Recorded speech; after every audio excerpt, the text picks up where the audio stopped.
And we are live. What's up, everybody? I'm Jay from Leprechaun TV and your host of the Hot Seat, where we light the fire underneath our guests. And joining us this week, we have Jason from OL'Chefskis BBQ. What's up, brother? How you doing? What's happening?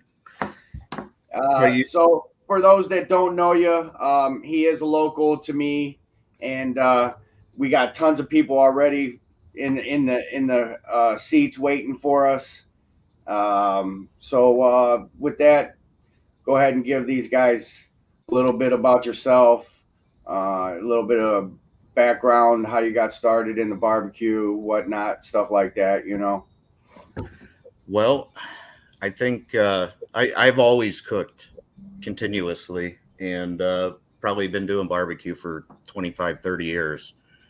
But we 2016, me and my wife got married, Grace. She's my business partner as well. And we cooked for a rehearsal dinner. And my grandparents came into town that I haven't seen in probably 15 years at least, because they took off to Florida. And they came in town for the wedding, and we did the rehearsal dinner. And my grandma's like, "This is some of the best pulled pork that I've ever had." It's like, well, okay. That's coming from somebody who's ate a lot of food in, 85 years. So we went on our honeymoon, and we came back, and we used some of our wedding money, and we bought a grill and a pop-up tent. And my mother has a farmer's market here in town as well. And my dad put in this, it's a parking lot off the side of the market, at which point we set up on the side of it, man, and started selling barbecue. So just on the side, out of your house? Well, right outside of the market. We were on the side of it. Yeah. Yeah, a busy ass road. It was like it was like a lemonade stand in Mom's front yard. Right. Except we're slinging pork sandwiches. Right. That's crazy. So it just started with pork sandwiches? Oh man, our first menu, we had hamburgers, we had hot dogs, we had all this shit on there that we ended up. It was like you come to terms with what you can do out of the side of the road quickly.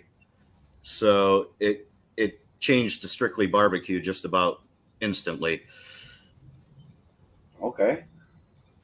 So you just was serving food. I mean, it just wasn't strictly barbecue, but you were using a charcoal grill.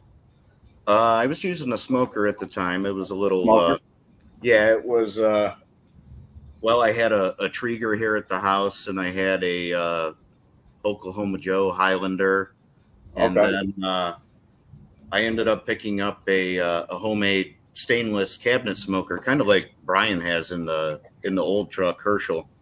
Okay. Did he take that thing out? It was in there. It was. He's got the. It was an upright. It's like a evaporation oven, sort of. Yeah, converted warming cabinet kind of deal. Right. Yeah. Yeah, so I had shit strung out everywhere, but I was working full time too, and we were doing this on the weekends. So I'd work my 60 hours a week or whatever it was, and I come home Friday, and we go to the store, and we figure out what we're doing for the weekend, and come home and start cooking food. And we'd go up there Saturday morning and set the tent up, get everything ready, close for the day, take the tent down, move all this stuff around, and then come back Sunday morning and set everything back up again.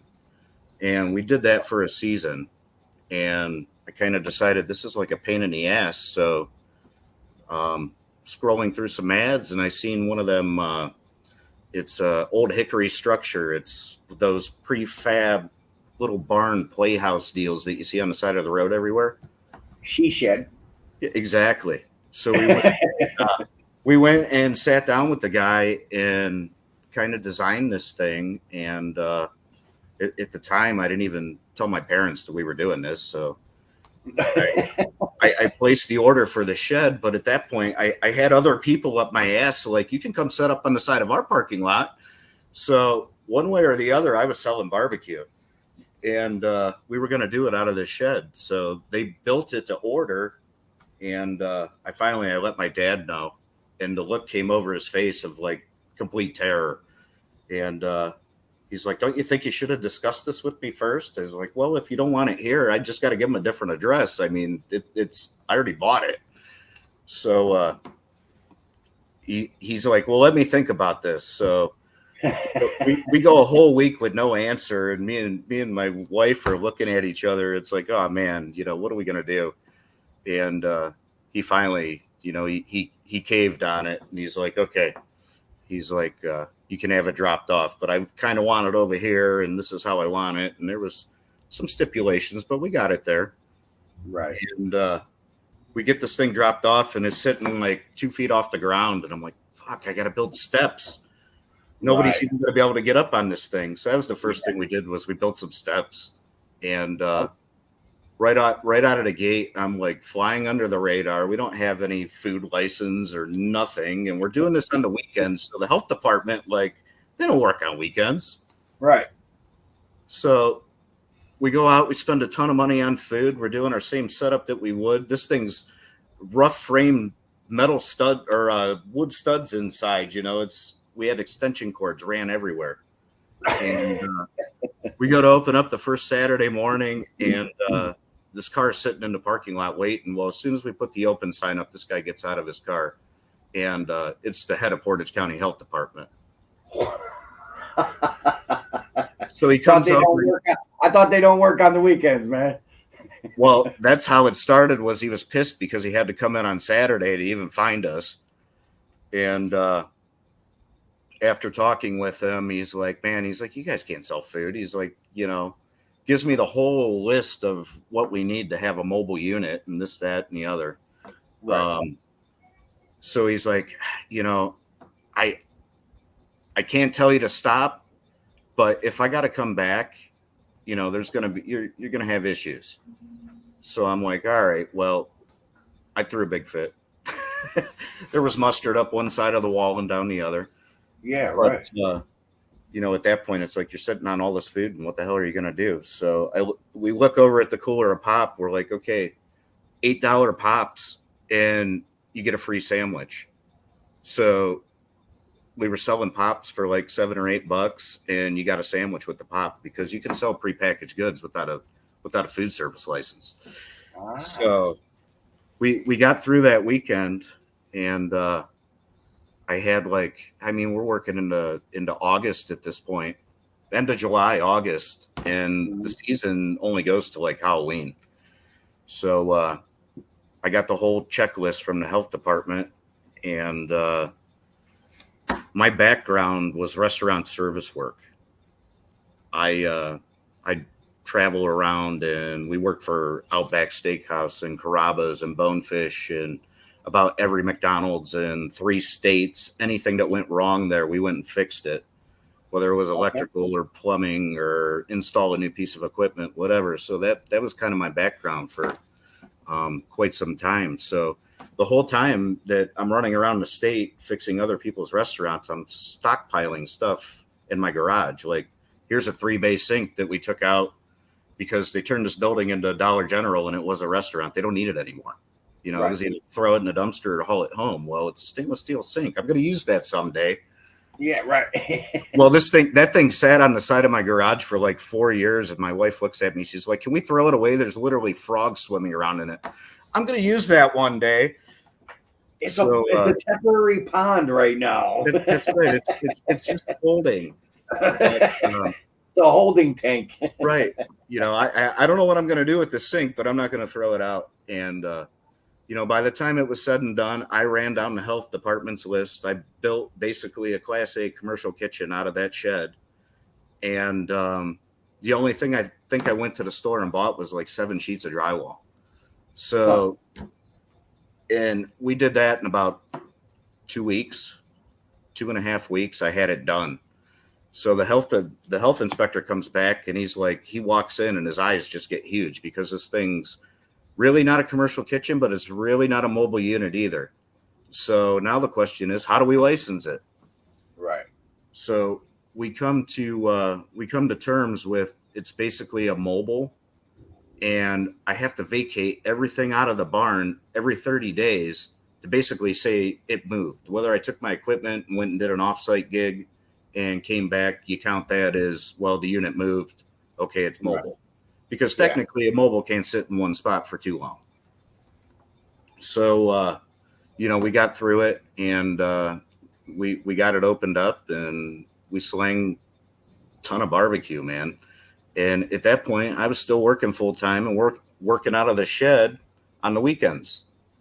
Well, we finished off the season, and I honestly made more money on those 2 days of selling barbecue than I did killing myself all week at work. That's nuts, dude. So, going into the third year there, we basically said we're gonna do this full time, and we hit the ground, opening up in April. And actually, we were kind of shorthanded the week that we opened. My son was working for us, and he had to go to New York or something. He wasn't around, but Brian actually came out and put on an apron, man, and jumped in my kitchen, and he was slinging pork sandwiches out of my shack. So, he stepped up when we needed him, man. Your boss is a great guy, man. Yeah, for sure, man. Does he know I propositioned you to come to work for me before him? Yeah, I was just going to bring that up, that you pre-pandemic reached out to me, and I would have been Team OL'Chefski had not the world shut down. And so then 2 years fly by, and Brian seeing what I'm doing at home on my pellet smoker, the Pit Boss Pro Series 4. That thing's a beast for what it is. Right. You know what I mean? It's got room. I got fit full packer brisket, multiple racks, multiple butts. I could have it loaded with everything. It's not just I could put more than one thing in. And every time I posted something, he would be like, "Hey, if you want any tips, come on out to the restaurant, and I'll learn you the stick burner, you know what I mean? Stuff right. like that, And it was just good banter back and forth, you know what I mean? How everybody don't like the pellet grills or smokers or grills. I mean, everything has its purpose, Right. There's a time and place for everything. So about the same time you reached out to me, like, I want to say it was like March, hey, upcoming season's about to start, would you like to come out and interview? So I go out there, and he's cut me off a piece of brisket, giving me a little bit of the pulled pork. Back then he smoked the chicken wings, so he gave me a little bit of chicken wings. But as he invited me at let's be there at noon, right in the heart of our busiest part of the day, lunch hour, Right. So I'm there, and I'm trying to stay out of the way because the kitchen's kind of small, I'm trying to stay out the way. So it come to the point where I'm standing in front of the fryer and the flat top, and he's over there making sandwiches. You grab a spatula at the prep station. So I started paying attention to full SpongeBob on him. I started paying attention to the fryer in the flat top, and he knew right then and there. He's like, "Yeah, all right, we're bringing you on," and man, it's been hit the ground running. Right. I'm already on the food truck. You know what I mean? He trusts me. I got a key to the place. You know what I mean? Good dude, like you said. Reverting back to what you said. Very, very good dude. No, absolutely. Huge heart. Huge heart. And going back to, my situation over there with the shed and eventually quitting my job.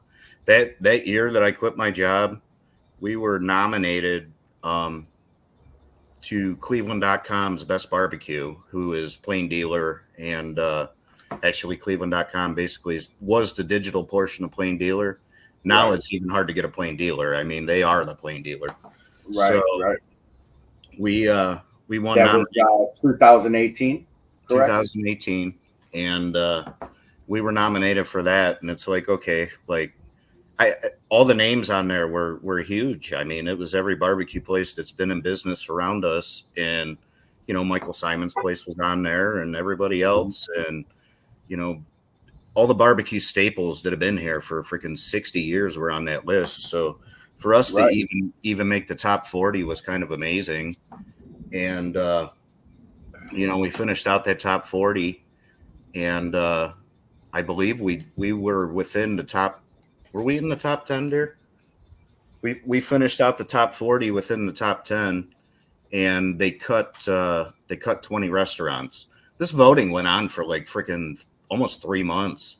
Whoa. And yeah, it was a process. That had to have been stressful. I mean, it was, but I mean, you still do your own thing, but in the back of your mind, you're like, in the back of my mind, I really didn't think we stood a chance. I mean, we're a lemonade stand in Mom's front yard over here. So, that's hilarious. It went from, it started out, it was about 370 nominations. I mean, it was every barbecue joint within like 70 miles of us. Mm-hmm. And like I said, to finish out that list in the top 10 of the top 40, was pretty amazing. So they went from 40 to 20. We ended up taking the 20 in first place. So we and then what'd they narrow it down to then? 12? It went from 20 to like 12, and that went on for another month. And we were back and forth with Blazing Bills. Okay. And it basically came down last minute, Hail Mary. We ended up winning that. And they did a live feed for announcement, and they weren't telling anybody where they were going. So they were basically saying on Cleveland.com that, whoever the winner is will be there between this time and this time. Well, that time passed. You're right. Yeah. Everybody's sitting around like shit. That was your answer. Yeah, everybody's sitting around like fuck. And in that particular day, we got a Coke delivery from Coca-Cola, and there's a semi parked in the driveway, and it was like completely blocking the road, so you couldn't see what was going on. Well, they had pulled in behind this semi and come around the other side with a bunch of balloons, and everybody there about shit their pants. Really? So, but yeah, we ended up winning Cleveland's Best Barbecue in 18. And it's been on from there ever since. I mean, we've done New Day Cleveland probably 6, 7, 8 times now. I don't even know. The newsprint and advertising is absolutely, insane. Like we, it was at a point where there was 6, 8 articles that would, or front page newsprint that would go out, per year. And that's been, tremendous boost for us. But, it allowed us to actually sign the lease in 19 on the brick and mortar that we're in. And, we signed in October and went on vacation, and we came back, and I started working on the restaurant. This building had been shut down for like 12 years. Whoa. And it used to be an old pro shop for Aurora Country Club. So it was no restaurant amenities there. And actually, my wife kind of had to really persuade me and talk me into the place. I mean, we went and looked at it, and we're kind of off the cut. Like, we're not on a main road. And I pulled into the parking lot, and the parking lot's all overgrown, and there's busted windows in the building. And, I'm not really a pessimist, but I try to think a worst case scenario first. Yeah, right. It's like, okay, if we sign the lease here, who's going to make this a restaurant? Because we're not even close. Like, I look at the place, and, literally it would probably cost $350,000, $400,000 to turn this place into a restaurant. So, here we go. We're signing the lease in 19, and we're diving off the deep end. Well, we go on vacation, we come back, and I start working on this place, and everything from the bathroom needed to be handicapped, ADA compliant, and was Yeah. nowhere near that. So, I started ripping into this place and got to hire an architect and this, that, and the other, and all this shit's expensive. And I'm working out of our own wallet. We have no backing, and it was all what we had saved from, reinvesting in ourselves, pretty much. Right. But Was the wife working at the time? no, No? just Well, that's good because she was able to give 100% of her time. Oh, absolutely. I need Time her. with money too. You know what I mean? So She's just as important as myself. The meat that we use, the wood that's there. She is 110% on board, and she has a lot to do with the success of our company. I mean, she pushes the social media. She Yep. deals with all the paperwork and scheduling and our employees and all the shit that I can't deal with. I mean, she's trying to set the computer up for me here tonight, and I'm like, I haven't touched the computer in probably 15 years. So what's great is this is super simple, man. So no, don't touch no buttons. We're good. As long as I don't touch nothing. I tried to turn the volume up and you disappeared. I'm like, shit. But no, she is crucial, and she runs the kitchen now too as well. I mean, she's in charge of my line. She's in charge of everybody in there, and she does a hell of a job at what she does. Yeah, it's important to have your partner, girlfriend, fiance, wife on board, because without that, 100%. without that, obviously that would cause friction in the household, and you know what I mean. So being 100% on board, and then now taking over, she's the PR, she's the HR, manager, and you're just the pit master.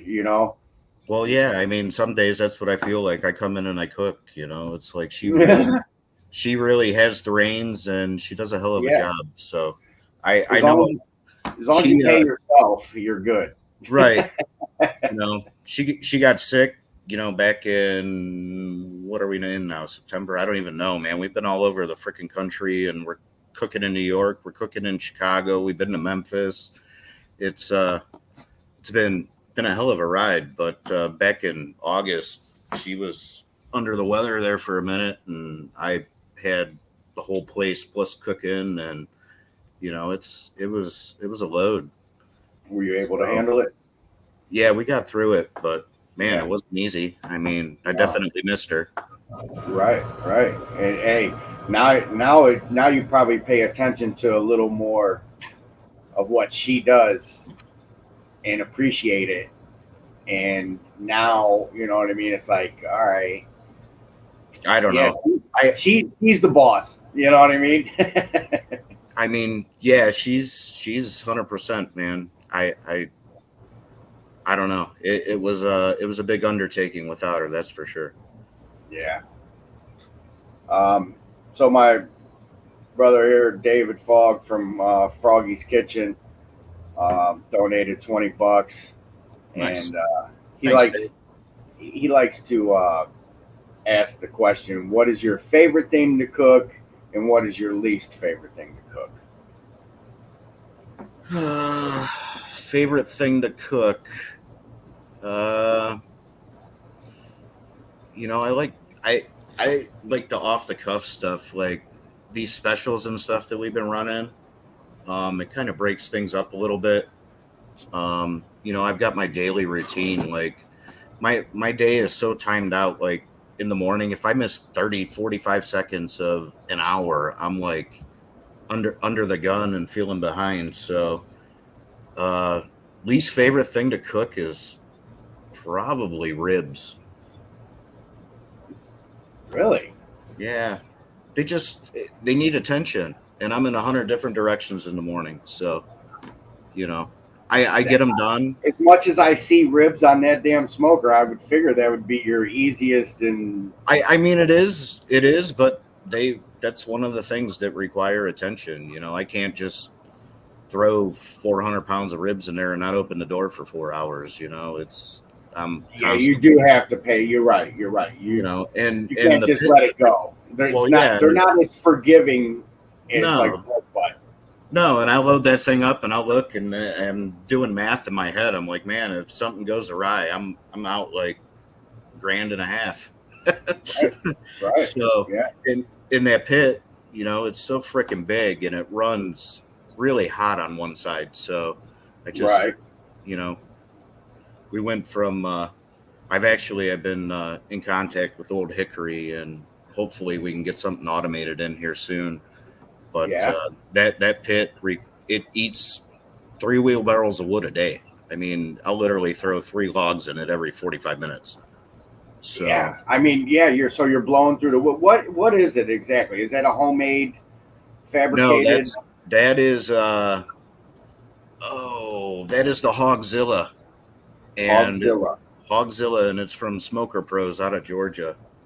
Okay. And when I was trying to get a brand new smoker built, and I was calling around last year. Memorial Day weekend was booked up huge. We fed crazy amounts of people, and I was really sweating as to how I was going to get it done.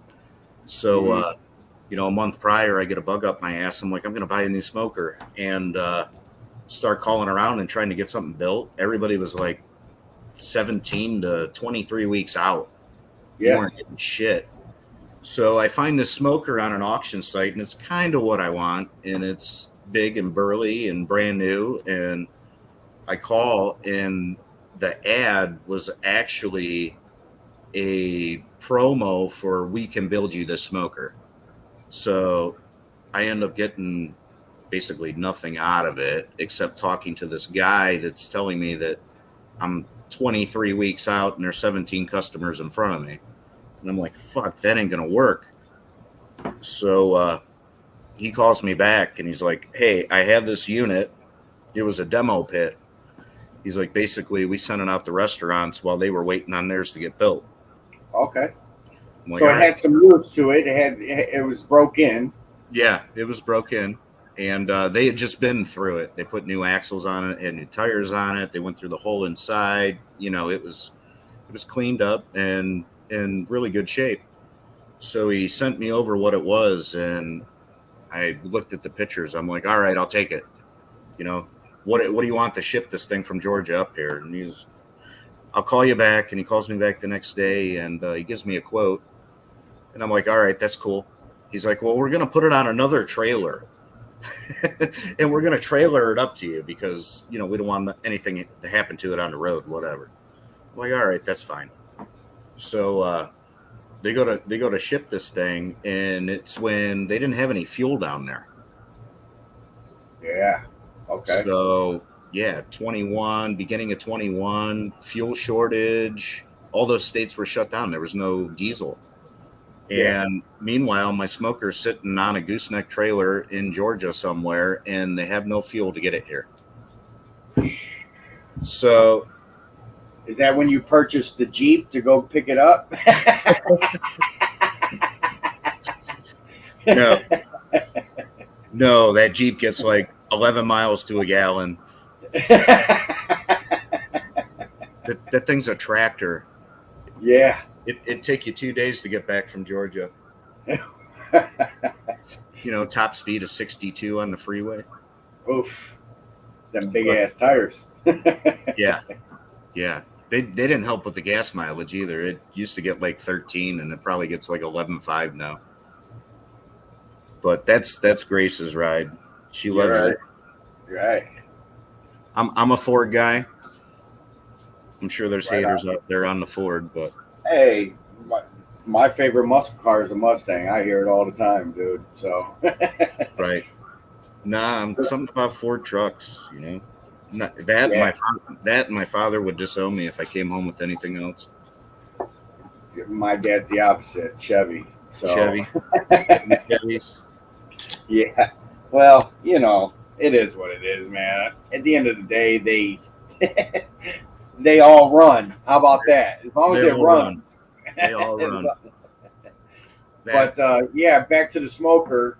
Um, so that thing's new to you. So you're still kind of learning it, maybe? no, I've got it. You got it dialed in? Honestly, I had it dialed in the first day because I had like 1,500 people to feed the following day. That Oh, guy you had did. no choice. They ended up. They took it off that trailer and they found some kid with the pickup and he hooked it to it. And I got a phone call on my way home and he's like, "Hey, I'm on the road. I'll be there in like 9 hours." I'm like, "Sweet." Right. So I met this kid there at like 5 o'clock in the morning, and he was backing in. He was still moving, and I was throwing logs in the firebox. Like he didn't have it unhooked from his truck, and I had a fire going in it. So I opened up the stacks, I opened up the dampers, and I went from there, man. I had it dialed in the first weekend. So is this somebody you know, Stephen Sharp? Yeah, what's up, Steve? Yeah, yeah. She's in charge of Joe's Meats. That's got to be an inside joke. Yeah, me and Steve went But to school together. oh, right on. It's So great. where did you go to school? Were you born and raised in Aurora? Yeah, so we're like hometown, like you Okay, know, so you already know the whole town. we know the whole town. We do a ton with our school system, and the parent teacher association, and we do give back days for the high school marching band, the football team, the girls soccer team, the baseball team. We try to. Not Jog Lake or SeaWorld. No, definitely not anymore. That sucks, dude. It That was my does. favorite. That was my favorite spot for the summer, man. We My dad worked at the steel mill. Their company had their company picnic there every summer. You could go there cheap. Man, it was heartbreaking watching that place fold. growing up, we were literally less than a mile away from the park. So You summertime walk. season You pass, walk there. and we would walk, and that's what we did all summer. Yeah. What was different in our day is the two were separated. You had SeaWorld Right. across the lake, and you had Geauga Lake Amusement Park across on opposite sides. We So were. so later when my kid was little, Six Flags took over and they built that walkway. Did you do the walkway across? Yeah, man, that was weird. That was Yeah. weird. Yeah. I was only there a handful of times after Six Flags took over. Um, I've actually got a buddy that I grew up with that he started at Jogga Lake in maintenance, and now he's a state ride inspector, and he does Cedar Point, Kings Nice. Islands, all that stuff. But he walks the tracks of these roller coasters almost daily to do inspections and shit. He's posting all kinds of crazy videos and stuff. Nope. But yeah, it was just so cool growing up there because in the morning at 6 a.m. you heard seals getting fed. They were barking. You could Yeah. hear them a mile away. Yep. Yeah. And then you knew it was 10 o'clock because there were fireworks every freaking night. Yeah. Um, uh, Everything went downhill after Six Flags took over, obviously, but Yes. they brought in better rides. You know, SeaWorld had more attractions, but then everybody just left, and it was like to me. I don't know about you. I'm a football fan. It was like when the Browns left Cleveland. Right. It was like Geauga Lake and SeaWorld is gone. Yeah, They took Shamu. They took Shamu. Where did she end up? Down in Florida, Orlando, I believe. Yeah. Yeah, Orlando. Right. Which actually we're this November we take November off and we go on wherever. Right. We've been going to Florida, and this whole year, normally we book a house like in February. We know what we're doing. Yeah. But this year we're like kind of winging it. And I want to do like St. Augustine's and do the Pirate Museum and the Medieval Torture Museum and all that cool shit. Right. And Right. then head over to Orlando. But SeaWorld would be, I think, one of my stops there in Orlando. I mean, it would throw you back to your childhood for sure. Oh, You know what I absolutely. mean? I miss those shows. So sometimes, being at Jog Lake, there was only so many roller coasters and rides to do that if you spent a lot of time there, like I could catch a bus on Denison, 52nd and Denison. I could take that all the way to Jog Lake through transit. Shuttle bus would take us to Randall Park Mall. Another shuttle bus would take us straight to Jog Lake. Right. And we would spend days there. So really, what we'd do is we'd get on the ski lift, and you could watch the acrobatic water show with the Yeah. skis and stuff, and the pirate show. You know So, what I mean? so funny story about that ride. Um, Opening day, I'm probably 14, 15 years old. We go to the park. We get on the ski lift. Fresh paint on the cars. They probably had 3 riders in them previous to us getting on these cars. And we go out and we get to the far end where you were over like the boat ride deal there. And we're carving our names in the fresh paint. So Right. we come back around and security grabs us. They seen you. Our names were carved in the paint. They were brand new. We were like the 3rd people to ride them. Oops. They Oops. took our season passes on opening day. I'm sure the parents weren't too thrilled coming to pick you up, huh? No, they weren't. And I think I got a bill for like $500 or something for a paint job on one of those. Ooh. How old were you? Probably 14, 15, somewhere in there. Old enough to know better. We'll put it that way. Old enough to know better. Right. Right. So being from Aurora, you know what I mean. That was a main attraction. What other barbecue joints do you remember growing up? Do you remember any barbecue joints in your vicinity around there?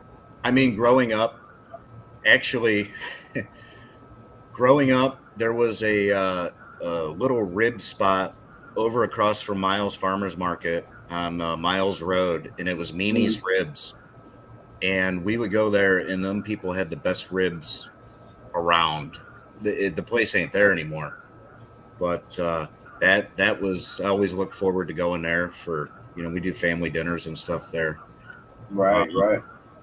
Other than that, we'd hit Blazing Bills. I mean, coming up around there was no barbecue. It was like if I wanted barbecue, I had to make it myself. So, you So kind of, that's twice I've heard you mention Blazing Bills. Are they still in business? yeah, they are on 422. They just Great Lakes Cheese just built them a brand new place. They bought the property that the building was on and leveled it, and they built them the exact same building on the other side of the road, brand new spot. Really? Yeah, and Wow. if you're on 422 and you head west and go over like Ladue Reservoir, they come right up on the right hand side once you get across to Ladue. It's J-O. J-O Yeah. or I Joe. called it. Yeah, I called it Joe. J-O. I've been called worse. Just don't call me late for dinner. Right. So, so the restaurant's doing great. Obviously, you're still building your name. Yeah. So what do you got planned? What's in the works? We got we're coming up basically. We call it seasonal still, even though we're open, year round. We take that November off, of course, because we grind hard, man. It's 85 hours a week, and we're only open like 20 hours. So to grind that hard to do 20 hours in sale, I mean, we sell out almost every day. But, in the catering and stuff like that, it's like, it's huge. But throughout the winter, I think, we're going to do some delivery services possibly. I really have to focus on my catering. But we'll be open for lunch throughout the winter and focus on the catering. And we've got our sauce out there now, and I'd like to really start pushing that. We've got some great connections and contacts with that on the retail end of things, and just we really got to focus on in a world where everything's blending in and everything's the same shit wherever you go. It's just a bunch of crap. We need to focus on standing out and just keeping our product the best that we can. And, if I got to simplify things to make sure everything is top notch, that's what I'm going to do. And it's more so adapting. It's adapting right now to the supply chains and the crazy shit that's going on. Yeah. Well, everybody wants to order online. Well, and that's completely fine with me. And you know what? That might be the platform that I'm switching to in the near future. I'm entirely fine with that. Like right now, everybody over here, the 18 million that's watching in the chat would be like, "Hey, Lep, hook me up with your dude. Let me try his sauce." You know what I mean? That quick, that easy too. Right. So did you go? Who did you go? The Coke Packer, obviously, right? For the sauce, yeah, we're working with Erie Broth Company on that. Okay. And I was really fortunate when we we had a family-owned bakery that we were working with, and we ended up we switched buns. So we switch over to Orlando, and I call Orlando, and I get basically the front desk, and they're like, "Well, we'll have a sales rep call you back."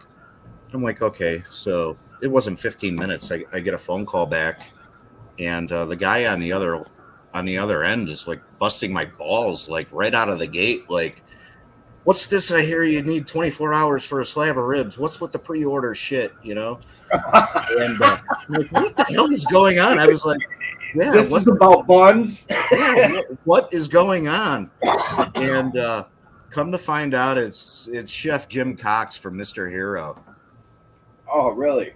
Yeah. So yeah, Jim. What a coincidence, huh? One of the most famous sub guys in Cleveland. Exactly. Well, he's sales rep for Orlando, and I shit you not, wouldn't you know, he has a co-packing company. So he comes in, and we signed up with our bread and all that good shit, and I got the same hoagies for all our sausage and stuff that Mr. Hero uses. Nice. And that's kind of one of my thoughts going into the deal with Orlando was, man, Mr. Hero's got a kick-ass bun, So we got on board with Orlando, and after meeting with Jim, we kind of really hit it off, and over the course of the years of working with them, and we got our sauce out there and developed, and he's a stand-up guy. That's a small world, man. And to hook up with somebody so famous like that is like, right. And to use his, you know what I mean, what he has, at the end of his fingertips, you know what I mean. He knows a lot of people, you know what I mean. No, forever. The resources are fantastic, Right. And that's kind of this industry, and the clam bake that we got coming up, on the 3rd, and it's a Monday, and everybody's like, "What the hell is with the Monday?" Well, Mondays, all the service people are off.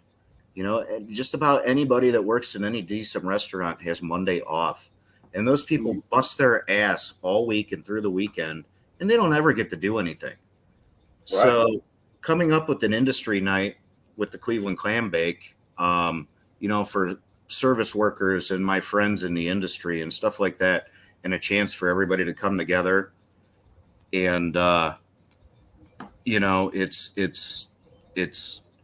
it's a good opportunity to network and meet people, and that's what it's going to Networking. take to survive in this industry right now. It's like, me and Brian talk a few times a week. Sometimes we're so busy we don't really get to talk, but Yeah. we talk and we chat, and we go back and forth on our pricing and where we're getting stuff. And when we hooked up with Cisco, we formed a restaurant group, and I brought other restaurants like Brian into this group, and we get specific pricing because we're buying in such volume. Right. At the end of the day, when he spends 500,000 and we spend 500,000, we just spent $1 million at Cisco between two places. Yeah. So it really helps, and it's crucial with the networking between these places. And I talk to a lot of other guys that have food trailers, and I try to share information. And I don't want to say we need to form a union, but we definitely need to watch each other and keep an eye on what's going on with our suppliers and the stuff that's going on, Right. because a lot of it's cutthroat bullshit. And the key is staying in communication, and just trying to form that network and bond between these small businesses. Right. It's Brian and Yeah. it's Brian and his family over there. It's Yeah. mine and my kin over here. It's everybody's got to try to look out for each other in a world that's just trying to beat you down at the moment. Right. Did he tell you about that local guy that came in and brought us some briskets and burgers and hot dogs? Huh. And so me and him are just, this dude has no idea. He was put in this position. He has nothing. He don't know a barbecue. He don't know meat. He has no. Not. He's given a price list to go to these different restaurants. So we're like, so how many cattle do you have, and how quick can you process? And it's a small farm, local farm, and we were like, yeah, man, our numbers are gonna. We'll put you out of business with one order. Well, yeah, that's it. Everybody's like, why don't you pair with a local farmer, or do something like that? I don't think you guys comprehend the magnitude of the amount of meat we use. I mean, Nah, when not we're at all. busy, it's Yeah, 2,000 pounds of pork a week, and we'll take shit. I'll do tons of. It's a ridiculous amount of meat. I came out of last year, and I'm trying to comprehend. Honestly, one of the best selling menu items we have is our mac and cheese, and really. it's been award winning several different spots and whatever. But we sell a ton of mac and cheese. Wow. So I go back and I look through our toast system, and I'm trying to do some math in my head as to what we make in mac and cheese per week.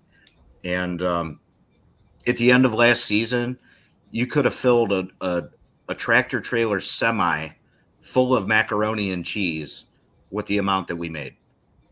Is that a 53 footer? That's a 53 footer, maybe a 60. I mean, it's a ton of mac and cheese, like 32,000 pounds of mac and cheese.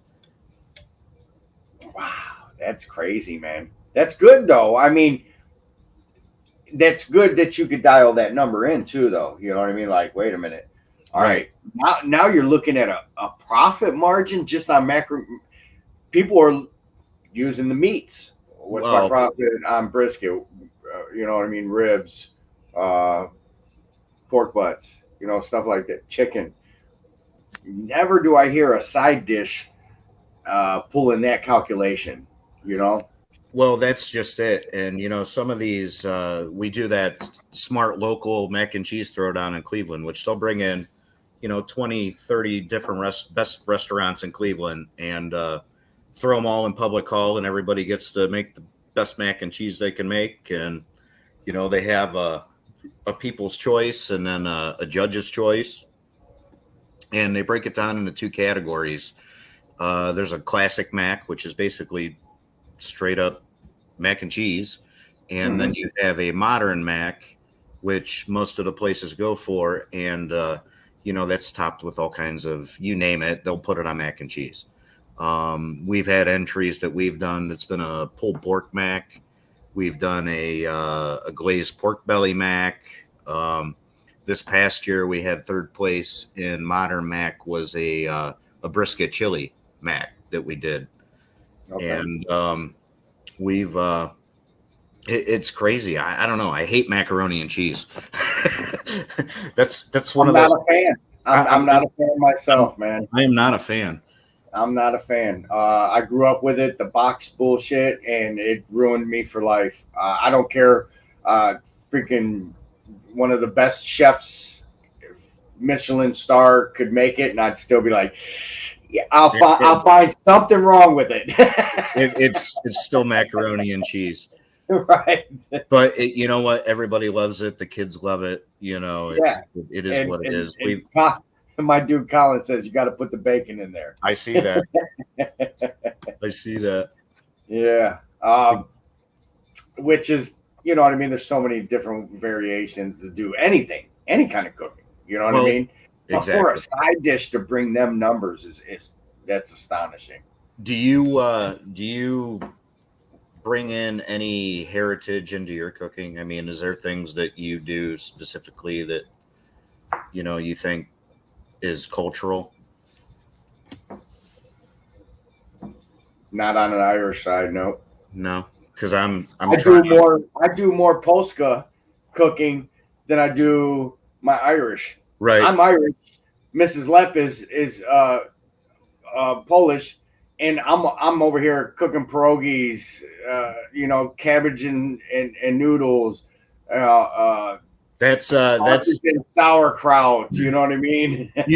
you just hit where I'm going. That's my special tomorrow is the Polish platter.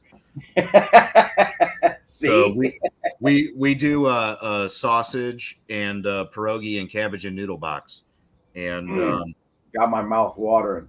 Yeah, I'm like it was like come back from New York and hit the ground running, and we were advertising specials, the week that we came back. So now we're back in town, and I'm like scrambling my ass off to get these specials in. It's like, what are we cooking today? And it's like I'm asking her, and it's 6:00 in the morning.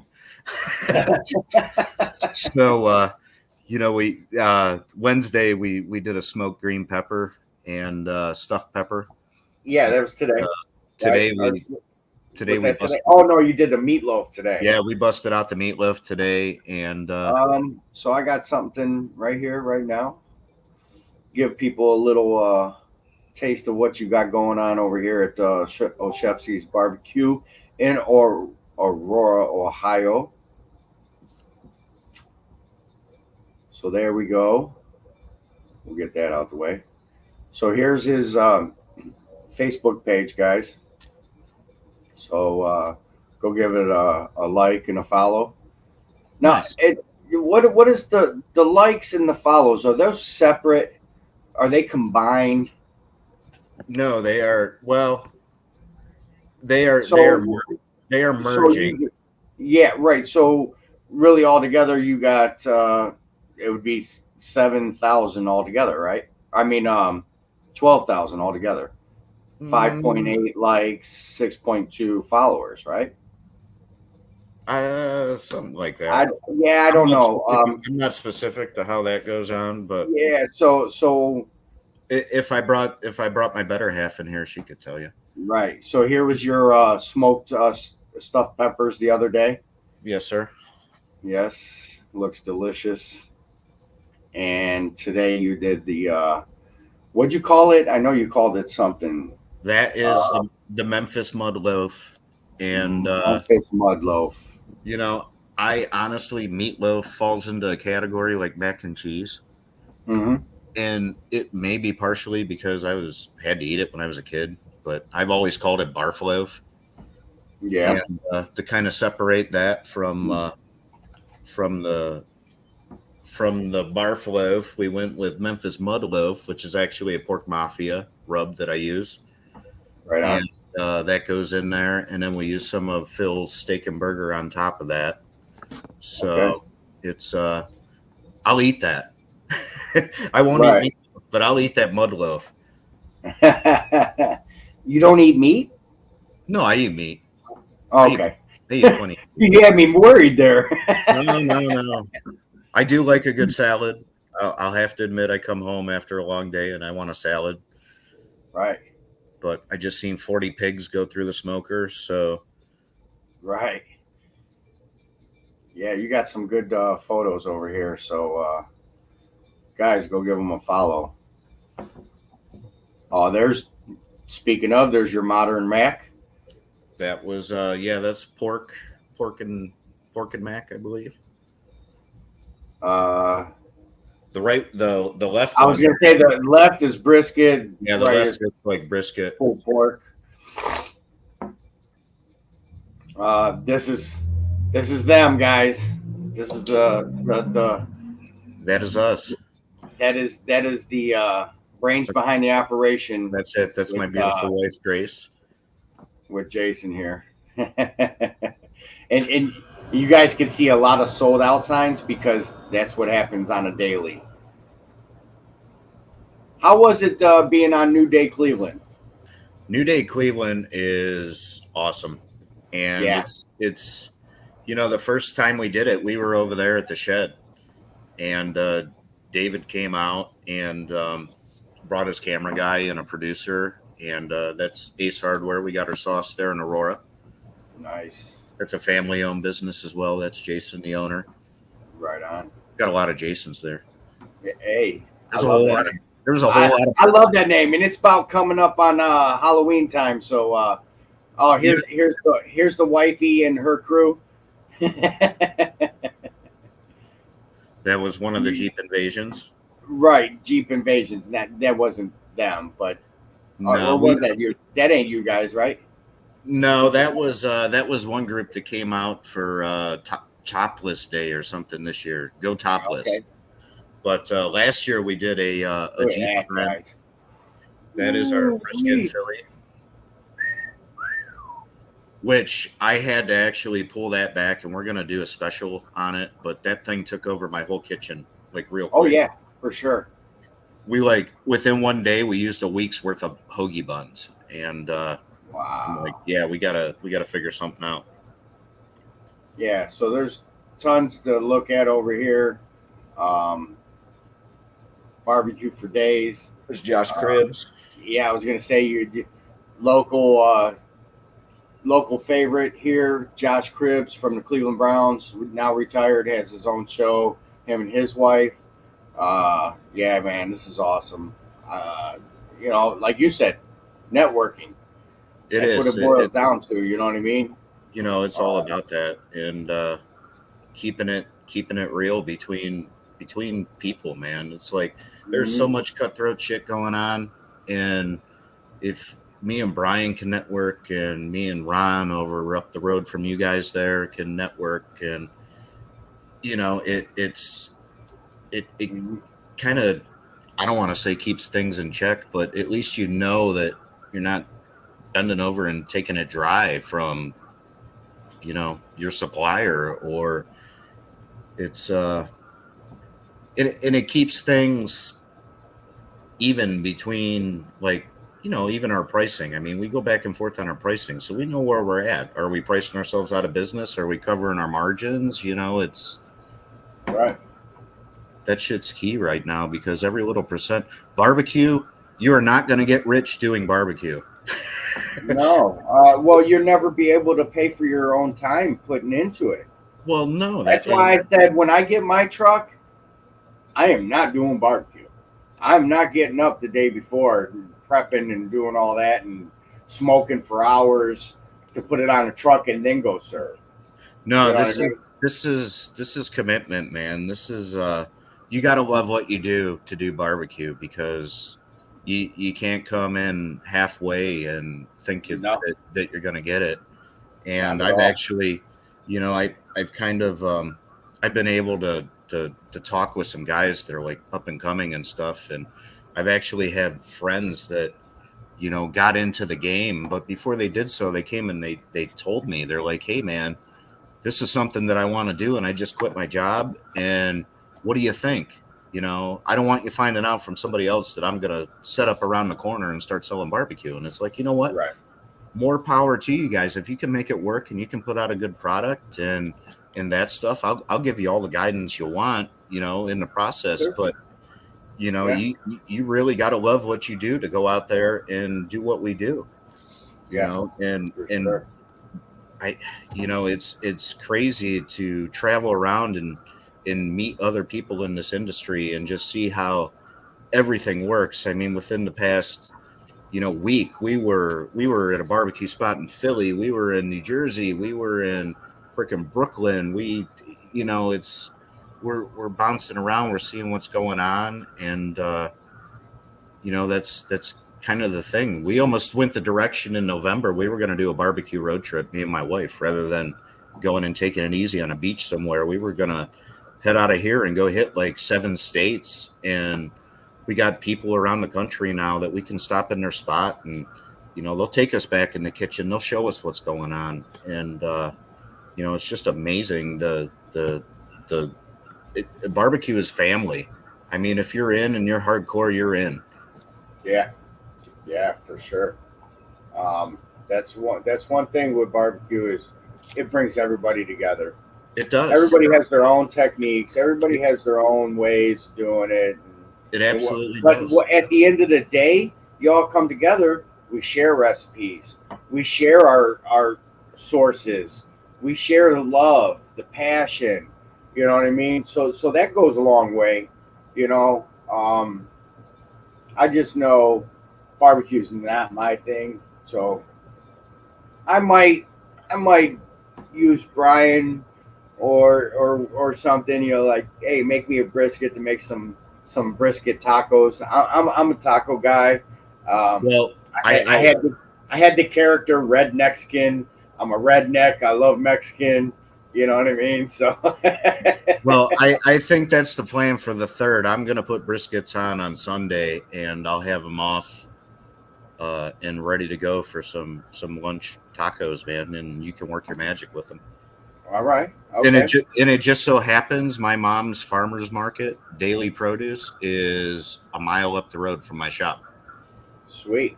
So we can actually I could do some pickled onions prior to and bring those. Hey, unless you do you do some? Do you do pickled onions? We don't.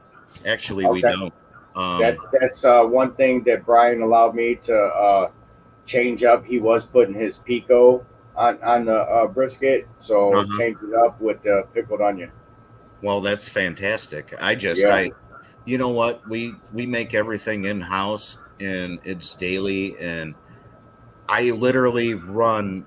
We open at noon, and there's some mornings I'm cutting the last rib, and I watch the clock flip from 11:59 to 12. You know, okay. I am up to the last minute. And when I say if I lose 30, 45 seconds of my morning, you know, it really throws off the schedule.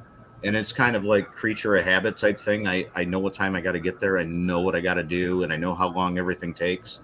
Mm-hmm. But it's down to the freaking wire. And if I had to make pickled onions, you want to make some and send them to me? I will gladly get them. Maybe that's what I should start doing, jarring pickled onions for everybody. That's it. Maybe that's it. That could be your calling. No, hey, you ever meet pickled onion left?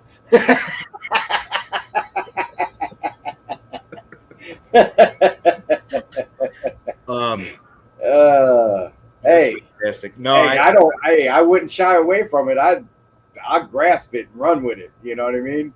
A kid that I went to school with, and we used to sleep over each other's houses, and this, that, and the other is Cleveland pickle. And if you told me that the Cleveland pickle would be what it is right now, you'd fucking... Which is Cleveland Kitchen now. Right. Yeah. So never know. I got some pickles in the house. I got some dilly garlic. You know what I mean? That's Josh. He grew up a street over from me. Hook me up, man. I've been trying to reach out to this guy. Let me see what I can do. Dude, I've been reaching out, leaving messages, everything, man. Yeah. No response. No response. Let me see what I can Hey, do. and I don't know if you could see, but this is Cleveland ketchup. Excellent. So that's what I'm trying to do is network with all these locals, man. Cleveland ketchup, Cleveland kitchen pickle. You know what I mean? Right. Brian. Let's all No, network. and that's the great thing about industry night, you know. And we're actually I hope to bring chefs in from other states, and we're gonna get together and we're gonna have a fucking blast. I got Mhm. a guy coming up from Medina who is a charcuterie expert. He Oh, I love boards. Oh he man, I love boards. I don't know what Tony's involvement is going to be or what he has planned, but Tony goes above and beyond everything that he does in life. So I am almost 100% certain that we're going to be in for a treat when Tony brings his stuff up. But he's been teaching some charcuterie classes down, and he's on Chippewa Lake. And we went down there. I took Phil Wingo down there, and we did a capicola class with him. And my buddy, one of my lifelong best friends, lives in Florida now, and it's part of the reason why we go to Florida. We hang out with them for whatever time they can get off work while we're down there, and it's just kind of takes us back home, even though we're in Florida. Right. But they were in town over the summer, and I took him to a sausage making class. He's getting ready to come up, and the day that they got in from Florida, the following day, I'm like, "Hey, you want to go to Chicago?" Because we were supposed to hang out. And he's like, "What the fuck are you talking about?" I'm like, "Yeah." I'm like, we go to Chicago, we can cook a pig, and then we're gonna come back and we're gonna go to a sausage class. Like, sausage class? Are you freaking kidding me? I'm like, "Yeah." And Haven't you ever thought about speaking making of sausage, He's like, "Well, all I right, got a I'm guy. in." I got a guy here in Cleveland, Mama Mia sausages. I I don't know if you. I was working with Pat over at Holiday Sausage Company. Yep, which Brian knows too. Yeah. Yeah. Um, when I got hooked up with Cisco, our house sausage that we use, um, I went through it with Pat, and man, he spent like 5 weeks with me making 5 pound samples, coming out. We cook up a bunch of sausage. We would taste it. We're like, change this, change that, and then he Yeah, would yeah. take it back, and he would come back the following week, and he's like, "Okay, I did this, and we cook up a bunch more, and then we taste it, and he's like, "Okay, it needs this, it needs this." So after 5 weeks of tweaking, I mean, we dialed in the sausage. But Nice. that would be the the sausage is crazy. I took some to Chicago, and those guys kind of, I've had people calling me. There's a barbecue supply guy up there that was wanting it, but Does Holiday ship? what's that? Does Holiday ship? Well, it would be shipped to me. That was the thing with Oh, Holiday is Pat can only make fresh sausage, so I have to smoke the shit myself. right. Okay, so it gets shipped to you. So, You smoke it, and then you ship it. well, yeah, and that was part of the process of it was like, we're bouncing this recipe back and forth, but he's bringing me raw product. So I really don't know the final result until I put it in my box and see what comes out.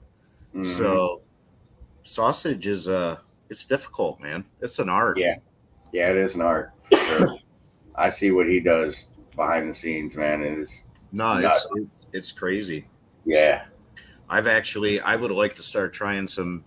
I don't know. I got to find a meat grinder because with the brisket trimmings and all the shit that we got, left over, that would be, Yeah.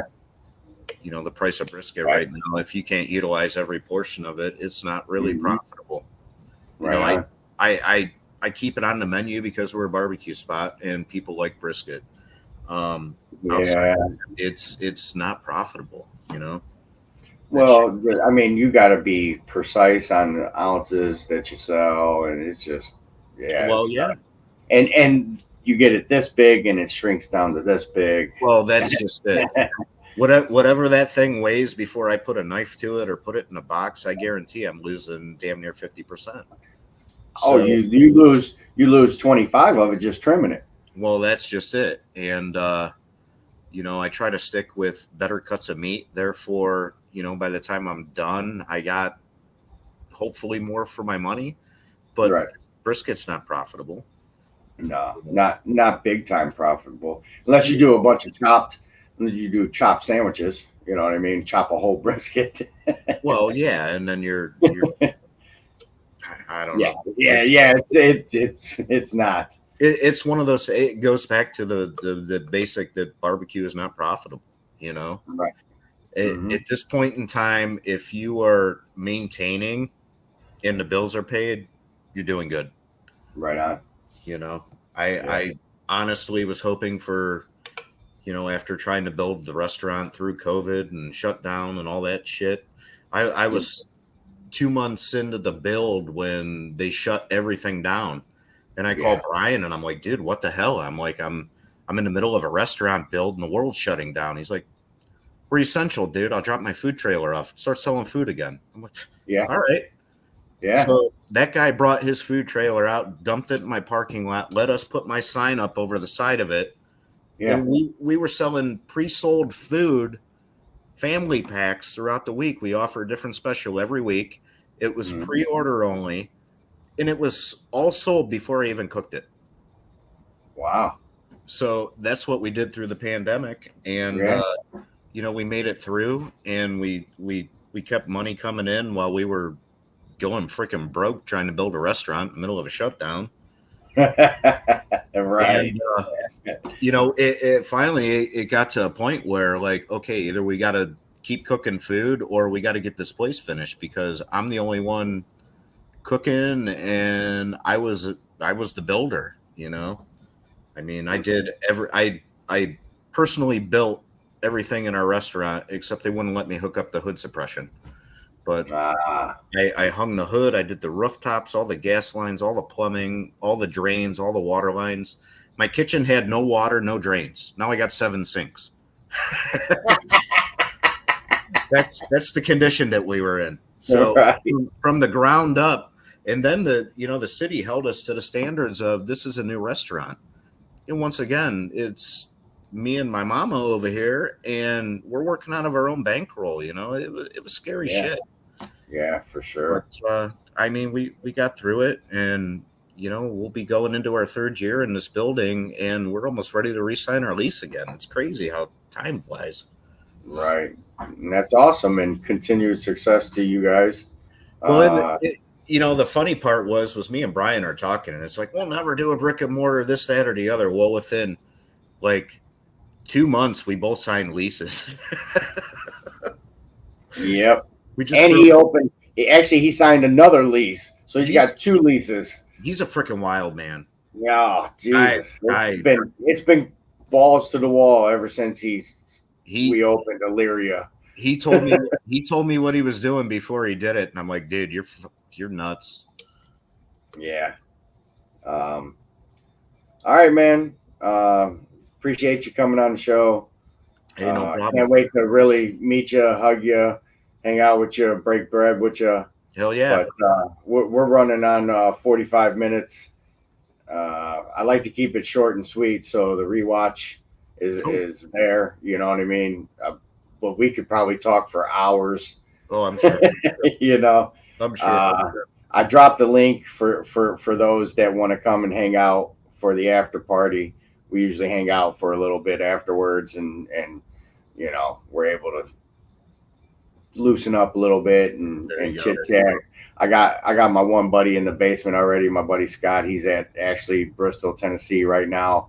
He's a NASCAR official, so we're gonna go watch some cars do some circles.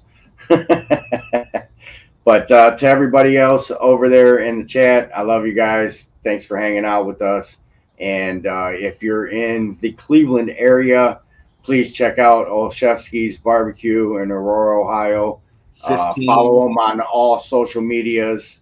And what is it?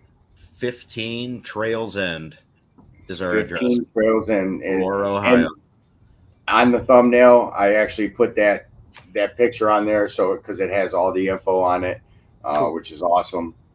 And Mama Lep, love you. And we're out of here. Night, guys. Night.